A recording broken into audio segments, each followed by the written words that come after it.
Hi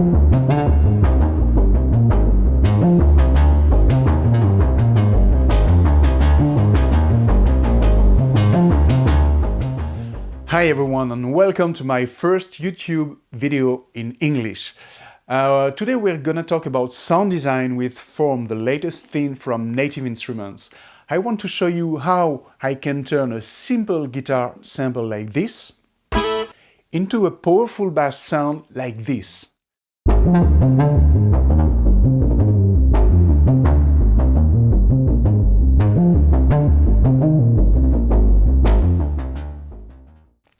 So here we are. I've loaded Form into Reactor 6. This is a default preset.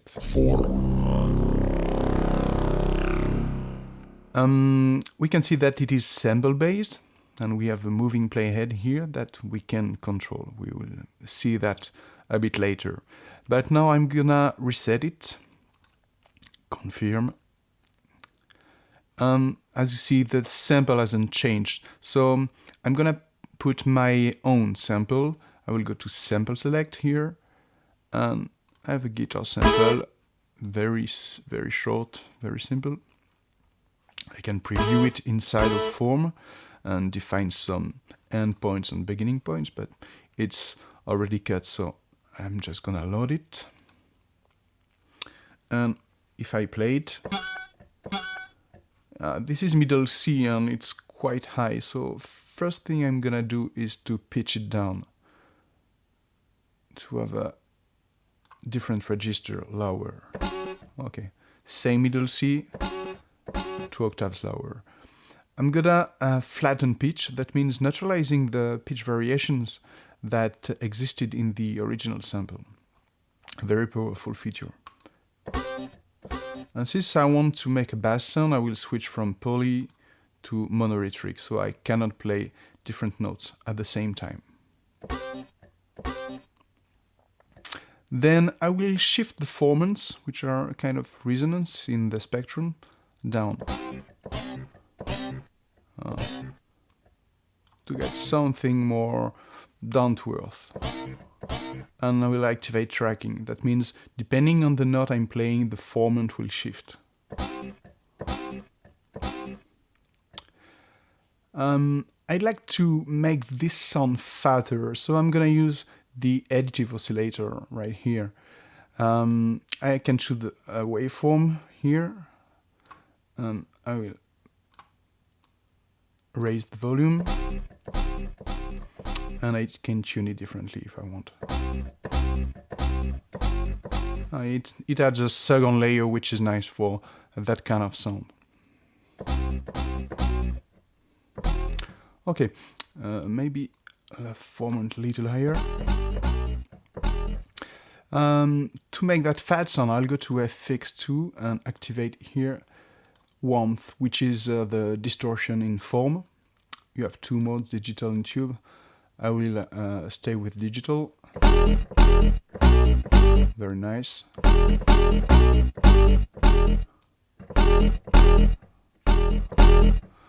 Okay, let's get back to the sound thumbnail. And I will adjust my amplitude envelope, which is envelope 1. As you can see, the amp button here is linked to the envelope 1. So whatever the changes I make here, it's gonna affect the amplitude of the sound. So I'm gonna add some attack to avoid clicking.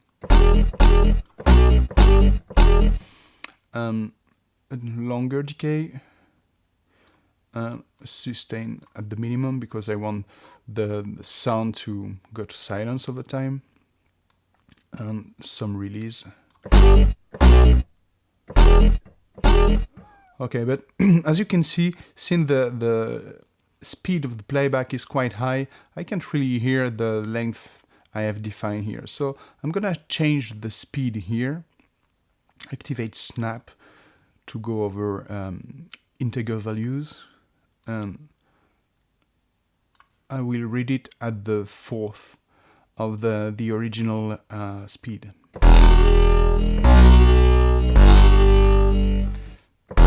There There's something I don't really like at the beginning of the sound, maybe some aggressive transient in the original sample. I'm gonna go to the curve editor and change the start point. As you can see, start is here, end is here. A different way to represent the waveform. Okay, and I will make it loop with the loop section here. It's quite hard to define the exact session you're looping on. I have to activate it, of course, and I will go back and forth. Maybe change the endpoint. Okay.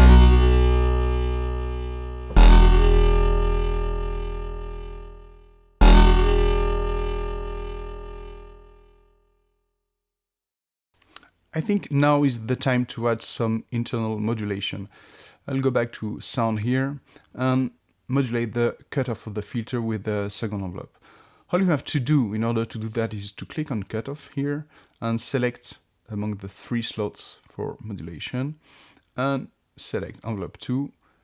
Don't forget to set the amount, positive value or negative value, but here positive. And of course, since my cutoff is already at the maximum, it can change, so I'm gonna lower it. And some resonance to it. I want more of a variation of the spectrum. Maybe it's too much now. Okay, now I can change here the value of the second envelope, just like the first one.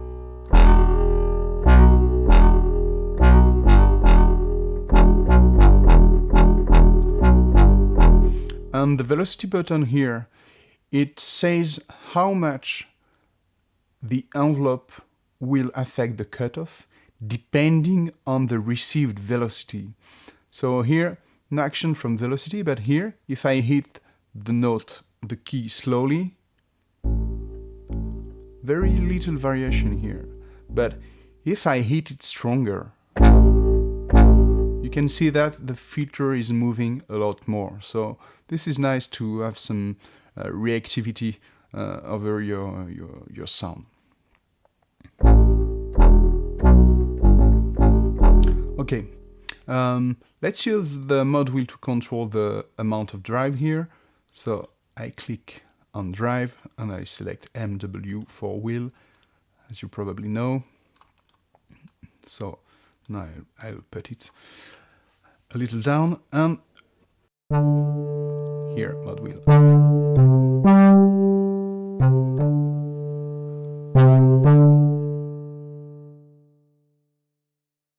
The final step would be to affect the macros. The macros are here, there are 4, and you can label it in different way, but you cannot type your own name, so you have to choose between those ones. For the first, I'm gonna change the decay time of the sound, so I'm gonna choose time. On the first envelope, I'm gonna control the decay time with my first macro, so I go here, and other thumbnail here, macro 1, and I will put a negative value since I want the length of the note to decrease if I increase the macro. You will understand that in a moment. Look, I'm playing here, and when I increase the macro, the decay is decreasing.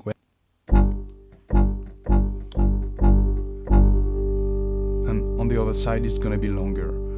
Could be nice at the same time to control the speed, the playback speed. So I'm going to click here on sample length and choose my first macro. The shorter the sound, the fastest the speed. Look. Here, I move fast and the sound is short. On the other side,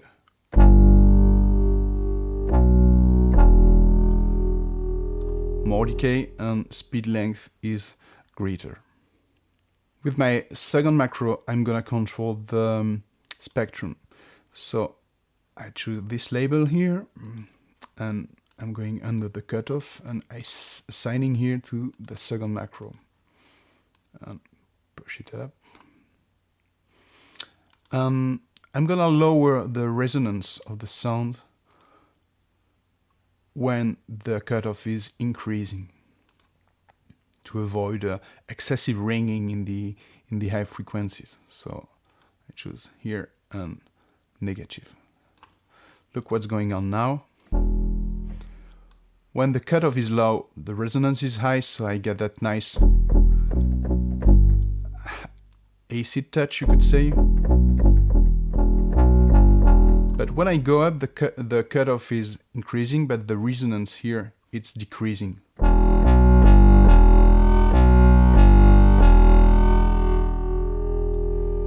Okay, with my third macro, I'm gonna change the character of the sound a little bit. So I will select the sound label and affect it to the modulation, frequency modulation here.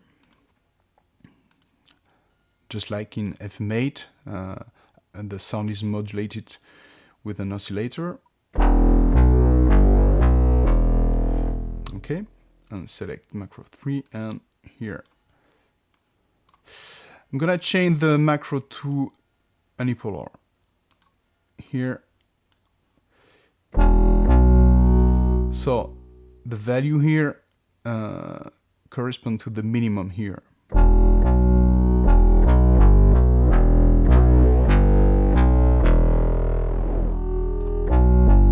Of course, I could shape the timbre of the sound with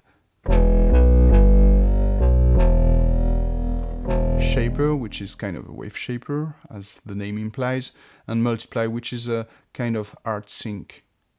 If you know about hard sync, it's like duplicating the waveform into itself.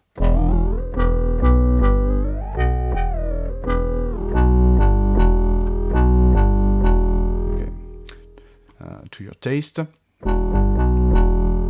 And then I don't have FX still. I'm gonna go to FX here and add some reverb.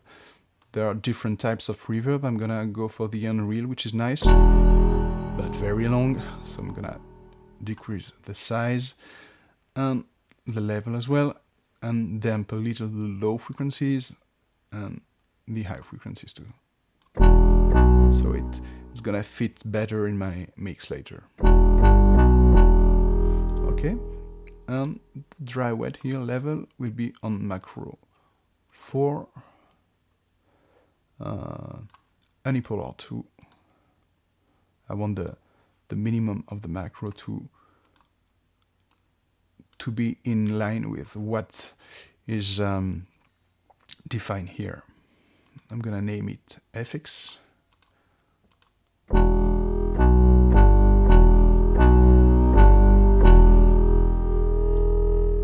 Okay, so we're almost over. Just to show you the different nuances we have in our sound, I can have something short and dark.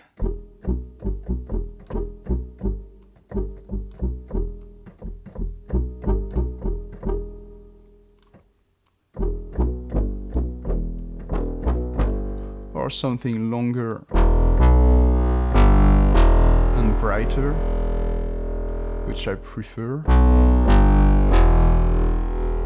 with more or less frequency modulation here.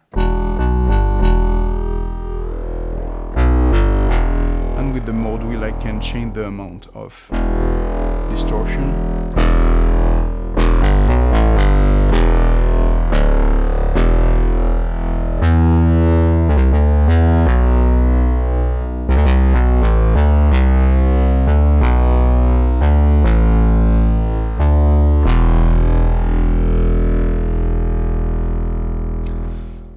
That's it. Now I can save my preset.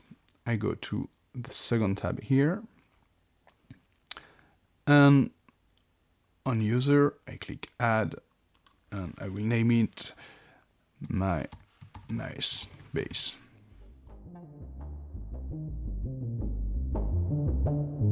Alright, this first video tutorial is now over. I hope you enjoyed it. During the next episodes, we'll be talking about reactor blocks and we'll see how we can make our own synthesizer just by ourselves. So, stay tuned.